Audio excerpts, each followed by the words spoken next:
My name is Justine Robinson. Today I will be talking about the climate change debate. I'm going to give a very brief summary before we get into it.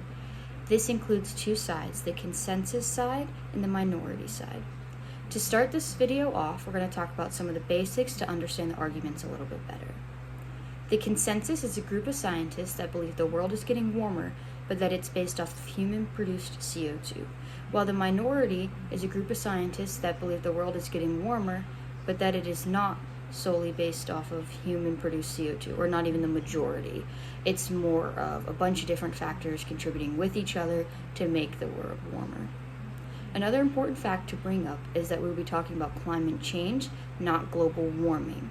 Global warming is the Earth getting warmer, while climate change is the effects from that. A lot of this debate takes place in what's happening because the world is getting warmer, not just the fact that the world is getting warmer. I believe that's it, so now we can move into the consensus view. Starting off with the consensus view, we're going to talk about three of their major arguments. The first being the hockey stick graph.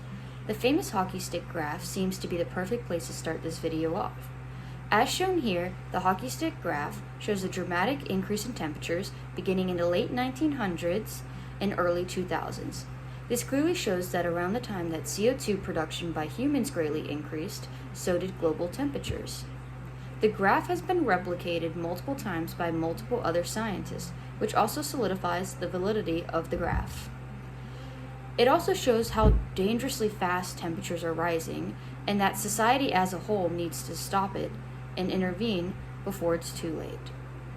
This graph is a huge point of evidence for the consensus because both the CO2 and global temperatures rose at the same time, showing the connection between the two. The second point for the consensus view is extreme weather events. There has been an increase in extreme weather events over time since the planet started getting warmer.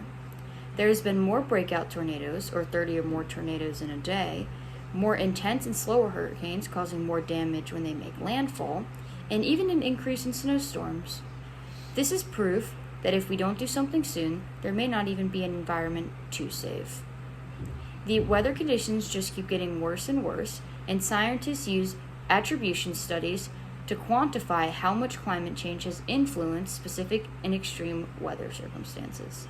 The third point for the consensus view is the power of money. The minority is extremely biased in their eyes and does not want climate change policies to pass through Congress. This is because they are funded by places like ExxonMobil, closer to $23 million. ExxonMobil has a history of funding organizations and researchers to downplay climate change or spread climate misinformation. Some critics argue that funding like this could serve as a form of greenwashing, enhancing a company's public image, while its core business activities contradict the efforts towards climate change. Now getting into the minority view. A huge part of their debate is disproving the consensus. They also believe that climate change is not as urgent of a matter as the consensus seems to think it is. The first argument for the minority view is scary predictions. We often hear that science and climate change is settled, but the truth is that it's complicated. The minority view states that global temperatures are influenced by a wide range of factors, including solar cycles, ocean currents, volcanic activities, and other natural forces, which we may not even fully understand. Climate is a complex system, and reducing it to a single cause, such as carbon dioxide, oversimplifies the reality. Time and time again, we hear dire warnings of doomsday predictions that never materialize. From claims of impending doom in an ice age in the 1970s to deadlines of irreversible warming that keeps getting pushed back, history has shown that they have failed time and time again to come up with true climate philosophies. The minority view does not deny that climate change is happening. It always has and it always will. But we must recognize the complexity of the issue, question flawed predictions, and demand more open and scientific discussions, one that is not dictated by fear. The second argument for the minority are the ClimateGate events. ClimateGate was the turning point and a glimpse behind the curtain into climate science. Take the infamous decline in data that wasn't a drop in temperature, but in tree ring proxies, raising serious questions about reliability of climate reconstructions. Instead of addressing the issue transparently, key scientists manipulated data, cherry-picked results, and worked to silence disagreeing voices. And let's be clear, putting these emails in context does not excuse what they reveal. They demonstrate a pattern of questionable methodologies, suppressing the debate, and an agenda-driven science. When the stakes are high, the public deserves an open and honest science, not politics disguised as facts.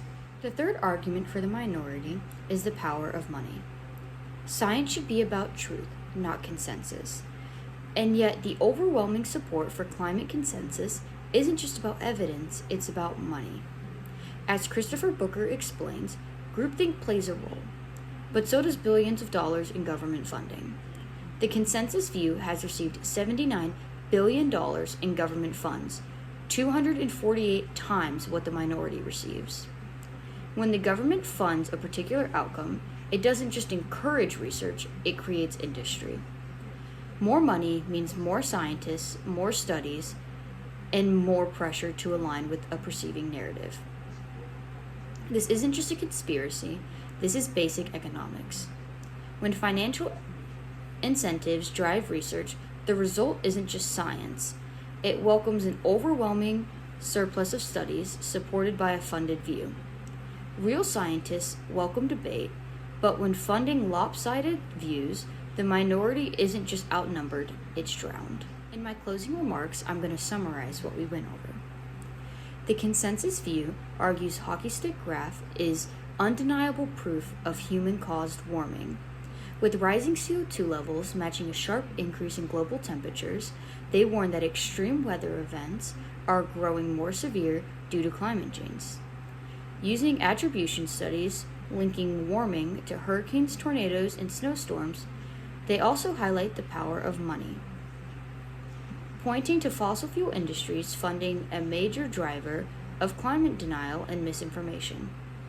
On the other side, the minority view challenges the consensus by pointing out scary predictions that have failed to come true and arguing that climate science is far more complex than just CO2.